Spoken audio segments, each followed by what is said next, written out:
Hello friends, welcome to my smart classes. इस video में जो है हम लोग पर्यावरण अध्ययन के जो बहुवैकल्पिक प्रश्नों को कर रहे थे उसी को आगे बढ़ाएंगे। और इससे पहले जो है एक वीडियो दिया जा चुका है जिसमें जो है 21 प्रश्नों पर जो है हम लोग चर्चा कर चुके हैं और उसी क्रम को जो है हम लोग आगे बढ़ाएंगे इसमें। तो जो 22वां प्रश्न है कि टाइटन जो है किस ग्रह का प्राकृतिक उपग्रह है। तो जो इसका ऑप्शन है बुध, दूसरा ऑप्शन है वरुण, तीसरा ऑप्शन है शनि और चौथा ऑप्शन है शुक्र। तो जो इसका सही आंसर है वो है शनि, और शनि का जो ग्रह है वो है टाइटन। इसकी जो व्याख्या है वो है सौर मंडल में शनि आकार में दूसरा जो है सबसे बड़ा ग्रह है और शनि के 62 उपग्रह है। और टाइटन शनि का जो है सबसे बड़ा उपग्रह है और शनि के अन्य प्रमुख उपग्रह मीमांसा, एनसिलाडू, टेथिस, डियान, रिया, हाइपोपेरिन, डाइपेट्स और फोबे है।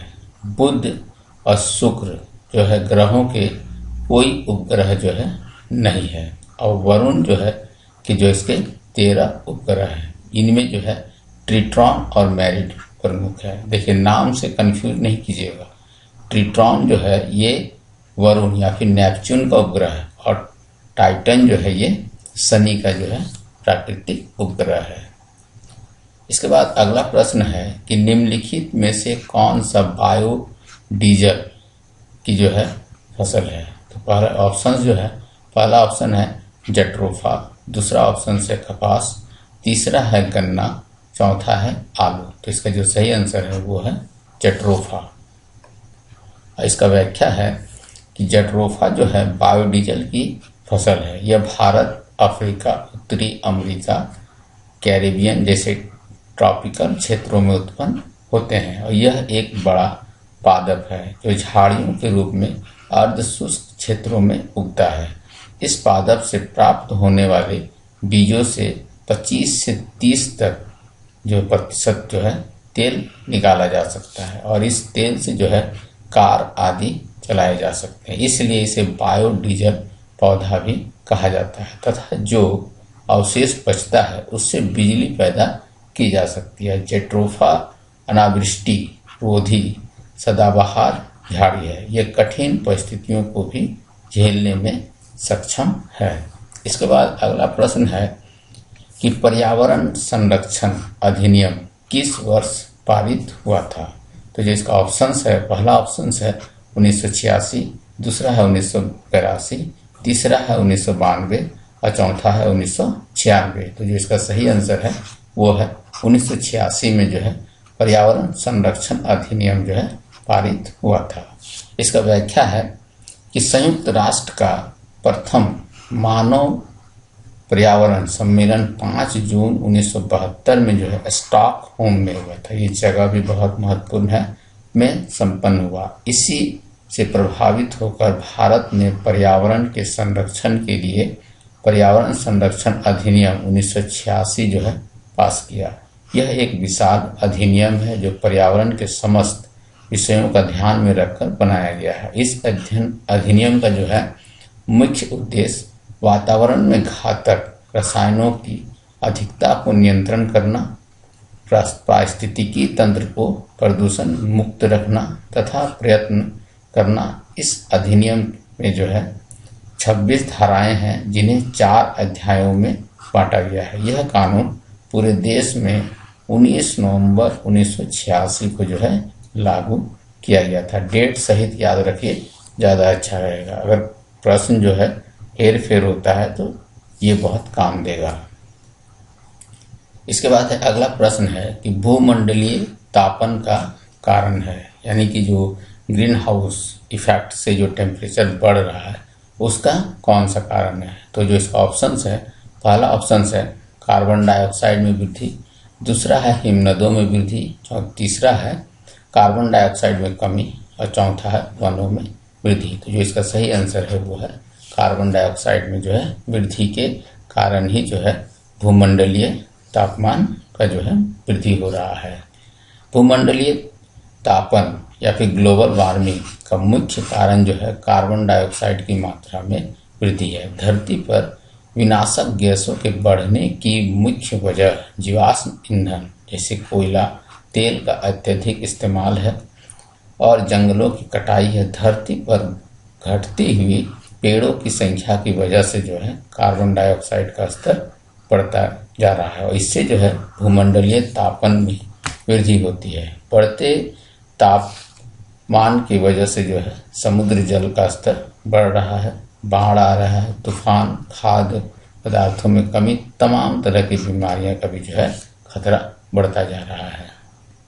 अगला प्रश्न है कि निम्नलिखित में से किसमें सर्वाधिक जैव विविधता पाई जाती है, यानी कि जैव विविधता जो है किसमें ज़्यादा पाया जाएगा। तो जो इसका ऑप्शंस है, पहला ऑप्शन है उष्ण कटिबंधीय सदाबहार वर्षा वन बायोम, दूसरा है शीतोष्ण पर्णपाती वन बायोम, तीसरा है शीतोष्ण घास प्रदेश बायोम, चौथा है सवाना बायोम। तो इसका जो सही आंसर है वो है उष्ण कटिबंधीय सदाबहार वर्षा वन बायोम। तो इसमें जो एक्सप्लेनेशन दिया गया है कि निम्नलिखित में से उष्ण कटिबंधीय सदाबहार वर्षा वन बायोम में जो है सर्वाधिक जैव विविधता पाई जाती है। उष्ण कटिबंधीय सदाबहार वन ऐसे वन क्षेत्र हैं जो भूमध्य रेखा के दक्षिण या उत्तर में लगभग 28 डिग्री के भीतर पाए जाते हैं। ये एशिया, ऑस्ट्रेलिया, अफ्रीका, दक्षिण अमेरिका, मध्य अमेरिका, प्रशांत द्वीपों में पाए जाते हैं। विश्व अन्य जीव निधि के बायोम वर्गीकरण के भीतर उष्ण कटिबंधीय सदाबहार वन को जो है उष्ण कटिबंधीय वर्षा वन का एक प्रकार माना जाता है और उन्हें विषुवतीय सदाबहार वन, तराई वन के रूप में निर्देशित किया जाता है। इसके बाद अगला प्रश्न है कि निम्नलिखित में से किस मृदा का निर्माण जो है लावा द्वारा हुआ है। तो ये इसका ऑप्शंस है, पहला ऑप्शन है काली मिट्टी, दूसरा है लाल मिट्टी, तीसरा है जलोढ़ मिट्टी, चौथा है लेटराइट मिट्टी। तो जो इसका सही आंसर है वह है काली मिट्टी। इसका निर्माण जो है लावा से हुआ है और काली मिट्टी जो है ज्वालामुखी से निकलने वाले लावा से हुआ है और भारत में लगभग 5 लाख वर्ग किलोमीटर में फैली हुई है। ये कहाँ पाई जाती है? खास करके ये जो है महाराष्ट्र में जो है इसका सबसे अधिक विस्तार है और इस मिट्टी में जो है चूना, पोटास, मैग्नीशियम, एल्यूमिना, लोहे जो है पर्याप्त मात्रा में पाया जाता है। इसी कारण से जो है यह जो है बहुत ही उपजाऊ है और कपास के लिए जो है बहुत ज़्यादा प्रसिद्ध है। इसलिए इसे जो है कपास वाली काली मिट्टी भी कहा जाता है।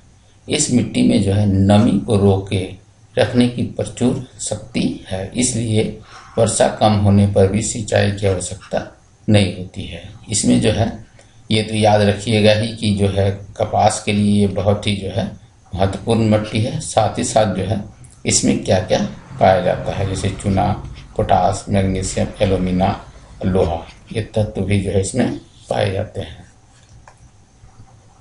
अगला प्रश्न है कि वायुमंडल की कौन सी परत प्रकाश की पराबैंगनी किरणों को पृथ्वी की सतह पर आने से रोकती है। तो इसका जो ऑप्शंस है वो है क्षोभ मंडल, समताप मंडल, तीसरा है आयन मंडल, चौथा है मध्य मंडल। तो जो इसका सही आंसर है वो है समताप मंडल, यानी कि पराबैंगनी किरणों को जो है पृथ्वी की सतह पर आने से जो है कौन सा मंडल रोकता है, तो वो है समताप मंडल।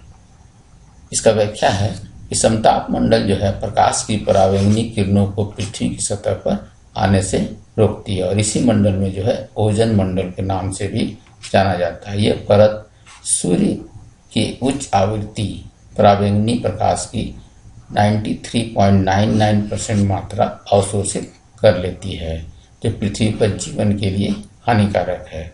ओजोन परत की खोज जो है 1913 ईस्वी में फ्रांस के भौतिकविद फैब्री चार्ल्स और हेनरी बुसोन ने की थी।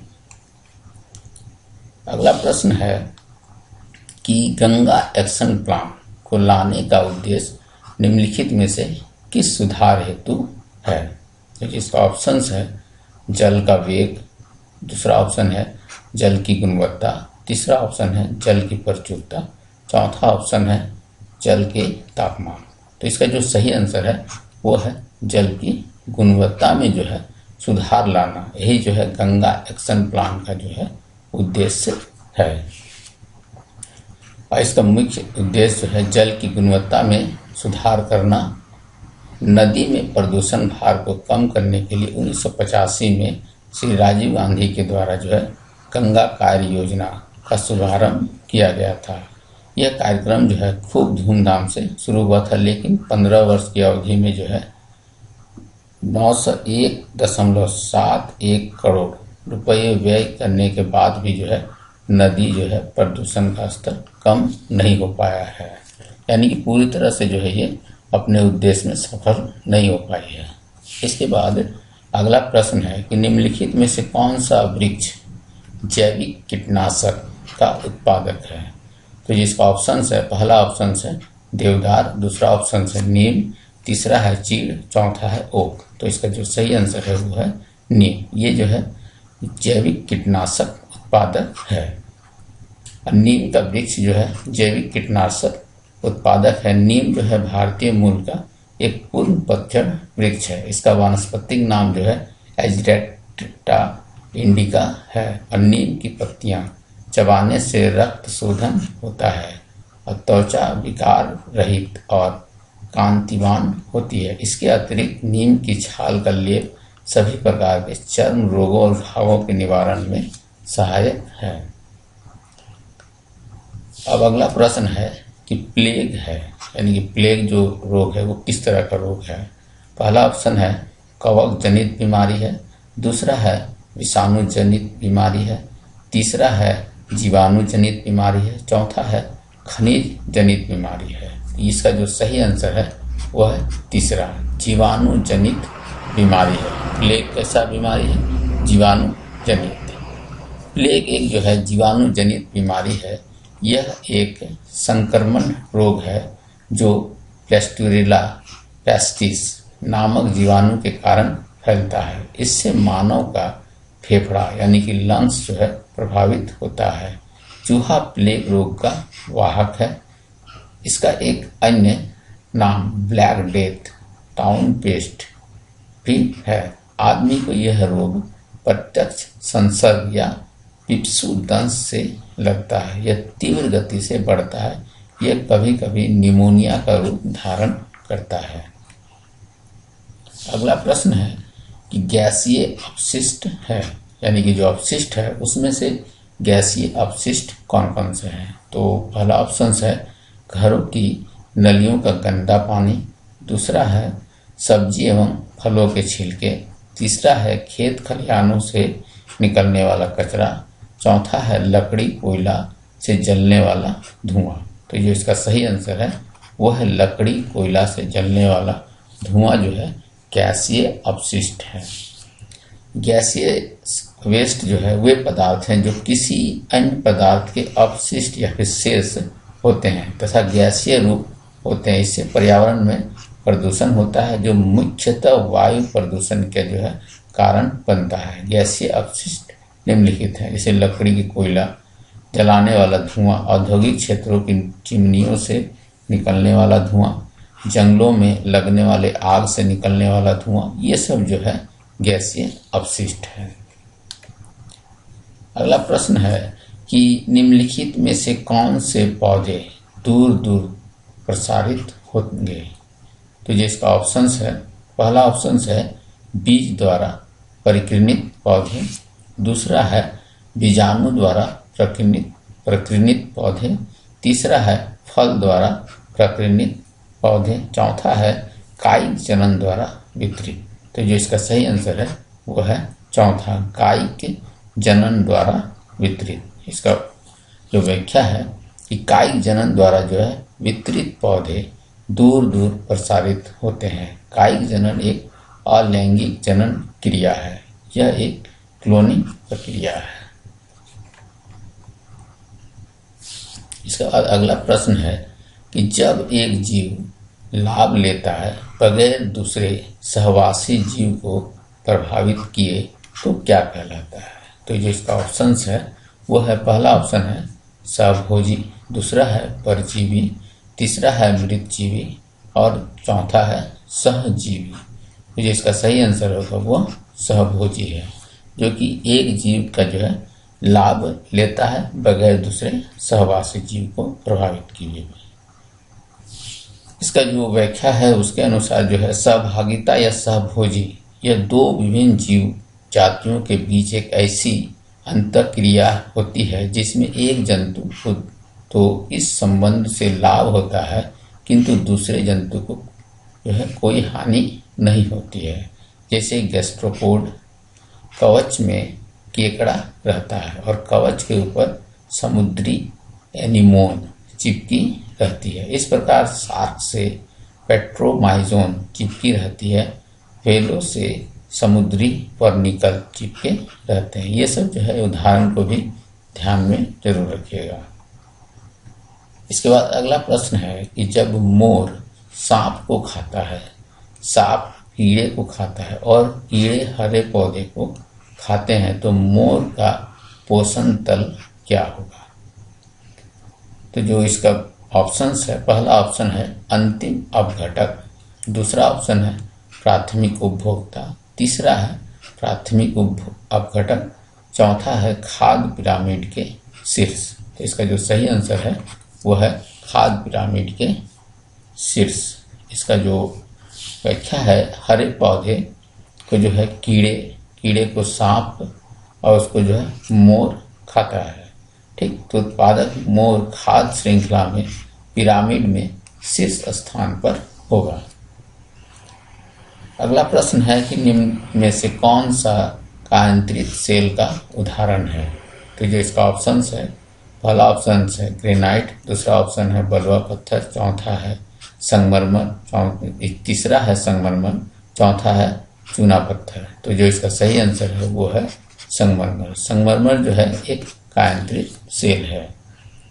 इसका कैसे बनता है ये? तो जब ज्वालामुखी क्रिया के फलस्वरूप तत्व मैग्मा बाहर निकलता है तो मैग्मा के संपर्क क्षेत्र की चट्टानें रूपांतरित हो जाती है। इस प्रकार रूपांतरण के कारण चूना पत्थर संगमरमर में परिवर्तित हो जाता है और चूना पत्थर अवसादी तलछट्टी परतदार चट्टानों में जो है द्वितीय उपभोक्ता,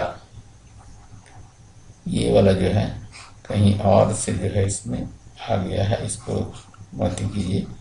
इस तरह से जो है इसका जो है कायांतरित चट्टान बनता है, इसको मत ध्यान दीजिएगा। अब हम लोग जानते हैं अगला प्रश्न की ओर।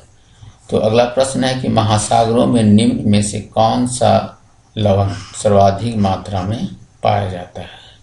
पहला ऑप्शन है कैल्शियम सल्फेट, दूसरा है मैग्नीशियम सल्फेट, तीसरा है मैग्नीशियम क्लोराइड, चौथा है सोडियम क्लोराइड। तो महासागरों में जो है सबसे ज़्यादा जो होता है वो तो नमक होता है, जानते ही हैं, लेकिन इसका जो रासायनिक ये है वो है सोडियम क्लोराइड। महासागरों में सोडियम क्लोराइड यानी NaCl लवण जो है सॉल्ट सर्वाधिक मात्रा में पाया जाता है और जल में जो है सोडियम क्लोराइड की मात्रा जो है 35 ग्राम प्रति लीटर होती है। सोडियम क्लोराइड सोडियम का एक अकार्बनिक यौगिक है। इसका रासायनिक सूत्र जो है NaCl होता है जो 1:1 में सोडियम और क्लोराइड के आयन को दर्शाता है। इसके बाद अगला ऑप्शन है राज्यसभा में होने वाली सभाओं की अध्यक्षता कौन करता है? तो जो इसका ऑप्शन है, पहला ऑप्शन है राष्ट्रपति, दूसरा है उपराष्ट्रपति, तीसरा है प्रधानमंत्री, चौथा है भारत के मुख्य न्यायाधीश। तो जो इसका सही आंसर है वो है उपराष्ट्रपति। उपराष्ट्रपति के द्वारा ही जो है राज्यसभा में होने वाली सभाओं की अध्यक्षता होता है। इसके बाद है अगला प्रश्न कि निम्न में से किस मिट्टी का विस्तार भारत के सर्वाधिक क्षेत्र पर है? तो ये इसका ऑप्शंस है, पहला ऑप्शंस है जलोढ़ मिट्टी, दूसरा है काली मिट्टी, तीसरा है लाल मिट्टी और चौथा है बलुई मिट्टी। तो जो इसका सही आंसर है जलोढ़ मिट्टी। जलोढ़ मिट्टी ही जो है भारत में सर्वाधिक विस्तृत क्षेत्र में है। भारत के सर्वाधिक क्षेत्र पर जलोढ़ मिट्टी का विस्तार जो है भारत के भूभाग के लगभग 40 से 45% भाग पर जो है जलोढ़ मिट्टी पाई जाती है। और जलोढ़ मिट्टी का निर्माण जो है नदियों द्वारा बहाकर लाई गई मिट्टी से होता है। इस मिट्टी में नाइट्रोजन, फास्फोरस आदि उर्वरक जो है कमी पाई जाती है, परंतु ह्यूमस जो होता है इसमें अत्यधिक मात्रा में प्राप्त होती है। यह मिट्टी कृषि के लिए सर्वाधिक उपयुक्त है। अब अंतिम प्रश्न की ओर चलते हैं इस वीडियो का। यह है कि जो शाकाहारी जंतु भोजन के लिए हरे पेड़ पौधों पर निर्भर रहते हैं उसको क्या करें, या फिर कौन सा चरण है वो। तो पहला ऑप्शन है द्वितीय चरण उपभोक्ता, दूसरा है प्रथम चरण उपभोक्ता, तीसरा है तृतीय चरण उपभोक्ता और चौथा है उपभोक्ता। तो जो इसका सही आंसर है वो है प्रथम चरण उपभोक्ता। यही जो है शाकाहारी जंतु भोजन के लिए हरे पेड़ पौधे पर निर्भर रहता है। तो ये कौन सा चरण है? पहला चरण है कैसे कि पौधों को जो है शाकाहारी जंतु खाते हैं और शाकाहारी जंतु को जो है मांसाहारी जंतु द्वारा खाया जाता है। तो उत्पादक जो है प्रथम श्रेणी का, द्वितीय श्रेणी का उपभोक्ता और उपभोक्ता खाद्य श्रृंखला में जो सूर्य के प्रकाश में अपना भोजन का निर्माण करता है उसे जो है उत्पादक कहते हैं। जैसे पेड़ पौधे तथा जीव इन उत्पादकों से अपना भोजन प्राप्त करते हैं और उसे प्रथम श्रेणी का उपभोक्ता कहा जाता है, जैसे गाय, बैल, बकरी आदि। ये जो है उपभोक्ता जो है अपना भोजन प्राप्त करते हैं, यानी कि हरे पेड़ पौधे होंगे उसको कौन खाएगा? कोई शाकाहारी जंतु खाएगा और उसको जो है कोई मांसाहारी जंतु खाएगा। तो यही चीज कर रहा है। तो उत्पादक कौन होगा? हरा पौधा होगा जो कि सूर्य के रोशनी में जो है अपना भोजन को तैयार करता है। तो द्वितीय श्रेणी में कौन सा उपभोक्ता होगा? जो मांसाहारी होगा, जैसे कि सांप, शेर, मोर, ये सब होगा। और मनुष्य जो है प्रथम एवं द्वितीय श्रेणी का उपभोक्ता है। इसको याद रखिए कि मानव जो है वो प्रथम एवं द्वितीय श्रेणी का उपभोक्ता है। तो इस तरह से इस वीडियो में जो है इतने ही प्रश्न करवाता हूँ। इसके बाद जो है नेक्स्ट वीडियो में इसको हम लोग जो है आगे बढ़ाएंगे। और इस चैनल में अगर आप नए हैं इसको सब्सक्राइब जरूर कीजिए और घंटी का बटन जरूर दबाइए। और ये वीडियो जो है आपको जैसा भी लगा हो लाइक डिसलाइक करके जरूर बताइए, चाहे कमेंट्स कीजिए, जिससे पता चले कि ये वीडियो जो है किस प्रकार का बना है। Thank you.